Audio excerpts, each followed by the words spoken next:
Hello, my self Prakash Kumar. Welcome to technical classes. आप लोगों को मैं 5th सेमेस्टर में सिस्टम मेंटेनेंस के बारे में पढ़ना है, तो इसके आज मैं इंट्रोडक्शन पार्ट के बारे में बता रहा हूँ आप लोगों को। तो सबसे पहले ये बताने से पहले मैं अपने बारे में आपको बता देता हूँ। मेरा नाम आकाश कुमार है और मैं गया डिस्ट्रिक्ट से बिलोंग करता हूँ और मैंने 15-18 session computer science diploma in computer science मैं डिप्लोमा कंप्लीट कर चुका हूँ मुजफ्फरपुर कॉलेज से। और मैं अभी बस प्रिपरेशन में लगा हूँ आगे जेई के लिए। तो चलिए आप लोगों को मैं बताता हूँ कि सिस्टम मेंटेनेंस में आखिर हम लोग को क्या पढ़ना है। तो इसके बारे में जानने से पहले जानते हैं सिस्टम मेंटेनेंस। आगे सिस्टम कहने का मतलब क्या है, ठीक है। तो सिस्टम कहने का मतलब है कि जो हम कंप्यूटर में बेसिक जो चीजें देखते हैं, जैसे हमारा हो गया सीपीयू, मॉनिटर और आपका कीबोर्ड और माउस, ये जो मेन पर्सनल चीजें हैं, अगर जिसके एक पार्ट भी नहीं हो तो वो कंप्यूटर ना चल सके। जैसे कि बिना प्रिंटर के हम काम कर सकते हैं, लेकिन बिना कीबोर्ड के हम लोग कंप्यूटर पर काम नहीं कर सकते। तो मोस्ट जो सबसे इम्पोर्टेंट चीज होती है, जैसे आपका सीपीयू हो गया, आपका कीबोर्ड हो गया, माउस हो गया और आपका मॉनिटर हो गया। तो जो 5-6 चीजें जो आपका मेन पार्ट है, उन सभी को अगर मिला के देखा जाए तो जब सब मिल करके एट ए टाइम वर्क करते हैं तो उन्हीं को मैं क्या बोल सकता हूँ, सिस्टम बोल सकते हैं हम लोग, ठीक है। तो उन्हीं को मैं मेंटेनेंस करने की बात कर रहा हूँ, मतलब उनके कैसे उसे सुरक्षित रखेंगे, उसे कैसे रख रखाव रखेंगे, उनको में अगर कभी कोई प्रॉब्लम आएगा तो उसे कैसे दूर करेंगे, इन सभी के बारे में इसमें हम लोग जानेंगे। तो सबसे पहला चीज है, हम लोग का पहला टॉपिक है जिसका नाम है हार्डवेयर ऑर्गेनाइजेशन ऑफ पीसी। इसमें हम लोग को क्या पढ़ना है, हार्डवेयर ऑर्गेनाइजेशन ऑफ पीसी में, यानी पीसी कहने का मतलब क्या है, पर्सनल कंप्यूटर, ठीक है। तो इसमें हम लोग को जानना है मदरबोर्ड के बारे में। तो आपको पता होना चाहिए कि जो सीपीयू होता है उसके अंदर जो मेन पार्ट है उसका वो क्या है, मदरबोर्ड है।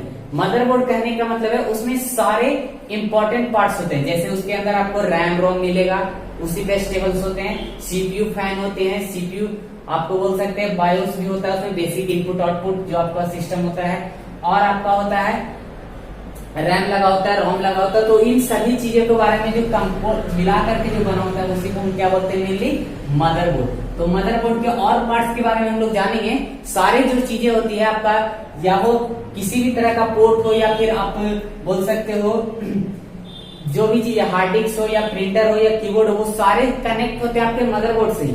लेकिन मदरबोर्ड का खुद का जो पार्ट है, इंपॉर्टेंट पार्ट, उन सभी के बारे में वन बाय वन हम लोग डिस्कस करेंगे।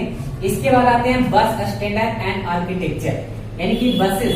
बस का काम क्या होता है, ऐसे रियल लाइफ में भी बस को हम लोग देख के चले तो हमारे बस का काम क्या होता है कि एक जगह से दूसरे जगह को क्या करना, परिवहन करना। तो हम लोग अपने रियल लाइफ में देख के चले तो बस हम लोगों को क्या करता है, एक जगह से दूसरे जगह पहुंचाता है। वही सेम काम यहाँ पे भी बस का वही काम है। बस कहने का मतलब है कि यहाँ पे जो बस होगा आपको 16 बीट का केबल होगा या 32 बीट का तार होगा, जो भी चीज है उसके थ्रू डेटा को हम लोग क्या करेंगे, पहुंचाएंगे एक जगह से दूसरे जगह। जैसे कि रैम से रोम में ले जाना, या हार्ड डिस्क में ले जाना, या हार्ड डिस्क से सीपीयू के पास ले जाना। तो ये सारे जो भी प्रोसेस होंगे, तो बस आर्किटेक्चर का भी इसमें बहुत बड़ा इंपॉर्टेंट रोल होता है। यानी बस जो हमारे होते हैं, जो केबल्स होते हैं, जो तार होते हैं, उन सभी के थ्रू कैसे डेटा जाता है, इन सभी के बारे में जानेंगे। इसमें और कुछ इंपॉर्टेंट है, कुछ स्लॉट्स होते हैं जैसे ISA स्लॉट, EISA, PCI।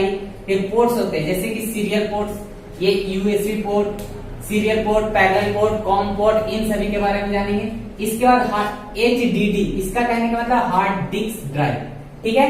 तो हार्ड डिस्क के बारे में जानेंगे, क्योंकि आप लोगों को पता होगा जैसे हम लोग सेल फोन में यूज करते हैं 10 GB, 8 GB, 16 GB, 32 GB जो भी मेमोरी कार्ड का यूज करते हैं, उसी तरह के हम लोग पीसी में, अपने पीसी में जो मेमोरी यूज करते हैं उसको हम लोग क्या बोलते हैं, हार्ड डिस्क, ठीक है। और ये हार्ड डिस्क जो होता है वो आप बोल सकते हो, इस हार्ड डिस्क में, हार्ड डिस्क ड्राइव के बारे में, इसके आर्किटेक्चर के बारे में पढ़ेंगे।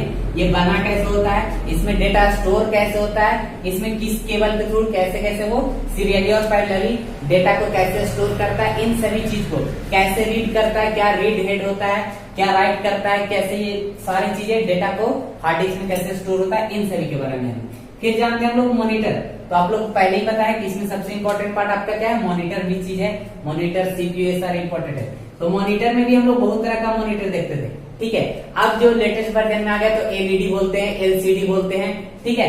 तो पहले जो चलता था वो इस तरह का CCA होता था, AGA होता था, SVGA होता है, PGA, इस तरह का पहले के लोग क्या करते थे, हम लोग यूज करते थे ये सारे टाइप का। VGA आप लोग सुने होंगे, ठीक है, वीडियो ग्राफिक्स एरे, इस तरह से आप लोग और भी सुने होंगे। तो ये पुराने वर्जन के जो भी हैं वो सारे मॉनिटर से टाइप है, लेकिन अब हम लोग जो यूज करते हैं मॉनिटर वो लेटेस्ट वर्जन में यूज करते हैं हम लोग, या तो LCD या तो LED, ठीक है।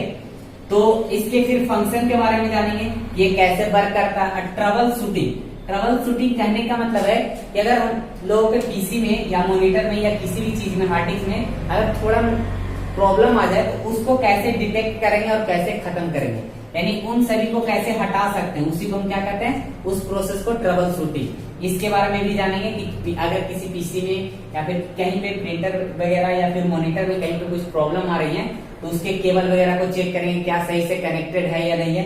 तो उन सभी को मैं यहाँ पे हम लोग और क्या सीखेंगे, ट्रबल शूटिंग के बारे में। उसके बाद बात आता है किसका, प्रिंटर।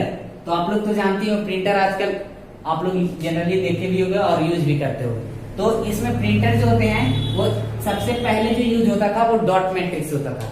डॉट मैट्रिक्स अभी भी आप इसका देख सकते हैं एग्जाम्पल, जितने भी रेलवे स्टेशन होते हैं उनपे जो टिकट प्रिंट किया जाता है वो डॉट मैट्रिक्स प्रिंटर से किया जाता है, ठीक है। इसके बाद बात आती है इंकजेट प्रिंटर। तो इंकजेट वो होता है जिसमें इंक के थ्रू किया जाता है प्रिंट, जैसे कि आप लोग देखे होंगे कलर प्रिंटिंग जो भी होता है वो इंकजेट के थ्रू होता है। उसके बाद अब जो आ गया है वो लेजर प्रिंटर आ गया। लेजर प्रिंटर में क्या है कि इसमें रे के थ्रू होता है, ठीक है, अल्ट्रावायलेट ले यानी रेजर लाइट निकलते हैं उसके थ्रू क्या होता है, प्रिंट होता है। तो ऐसे प्रिंटर को हम लोग क्या जानेंगे, लेजर प्रिंटर। इसके बाद इसके वर्किंग को हम लोग जानेंगे, कैसे वो प्रिंटर आखिर वर्क कैसे करता है, किसी भी कागज को एक कॉपी से दूसरे कॉपी में कैसे कन्वर्ट करता है, सेम चीज को कैसे छाप देता है, उसके वर्किंग के बारे में भी हम लोग जानेंगे। इसके बाद है पीसी इंस्टॉलेशन। पीसी का मतलब आपको पहले बता चुके हैं, पर्सनल कंप्यूटर। और पर्सनल कंप्यूटर इंस्टॉलेशन कहने का मतलब है यहाँ पे कि ऑपरेटिंग सिस्टम को किसी भी अगर ब्रांड न्यू अगर आपके पास पीसी है तो वो यूं ही नहीं वर्क करता है, उस पर कोई भी हम लोगों को क्या करना होता है, तो उस पर हम लोग को ऑपरेटिंग सिस्टम डालना होता है। जब तक उस पर कोई ऑपरेटिंग सिस्टम नहीं डालेंगे तब वो पीसी आपका कोई वर्क नहीं, मान के चलते वो सिर्फ एज ए डब्बा है, ठीक है। तो ऑपरेटिंग सिस्टम में हम लोग मोस्ट ऑफ टाइम या तो विंडो यूज करते हैं या यूनिक्स या लिनक्स, हम लोग क्या करते हैं उस पर ऑपरेटिंग सिस्टम उसके ऊपर चढ़ाया जाते हैं, इंस्टॉल किया जाता है, ठीक है। फिर जानेंगे कि ये इंस्टॉलेशन के बहुत 10-20 प्रोसेस मतलब स्टेप होते हैं, उन सभी 1 बाय 1 स्टेप को क्या करूंगा मैं 1 बाय 1 एक्सप्लेन करके बताऊंगा। इससे आपको इसमें कुछ इंपॉर्टेंट चीज है, जैसे कि अगर आपको छोटा सा एग्जांपल बताते हैं, अगर आपको जो पीसी इंस्टॉलेशन कहने का मतलब जो ऑपरेटिंग सिस्टम डालते हैं तो उसमें सबसे पहला स्टेप क्या होता है कि उसके बूटेबल एक की होता है, बूटेबल की प्रेस करते हैं, या बूटेबल कुछ हम लोग को रखना होता है, या तो सीडी के थ्रू या पेन ड्राइव के थ्रू हम लोग क्या करते हैं उस पे आपका विंडो या फिर यूनिक जो भी आपको ऑपरेटिंग सिस्टम चढ़ाना है उस पे इंस्टॉल करना है, उसके लिए आपको क्या करना है पेन ड्राइव या कैसेट के थ्रू हम लोग उस पे इंस्टॉल करते हैं, ठीक है। तो कैसे स्टेप बाय स्टेप करेंगे, विंडो इंस्टॉल होने के टाइम में हम लोग क्या कैसे हार्ड डिस्क को पार्टीशन करते हैं, इन सभी चीजों के बारे में हम लोग इसमें जानेंगे, ठीक है। तो इसमें और भी आपको जानना है मेमोरी ऑर्गेनाइजेशन। मेमोरी ऑर्गेनाइजेशन कहने का मतलब क्या है, बायोस अभी बताया, बेसिक इनपुट आउटपुट सिस्टम, रोम रीड ओनली मेमोरी, और रैम रैंडम एक्सेस मेमोरी।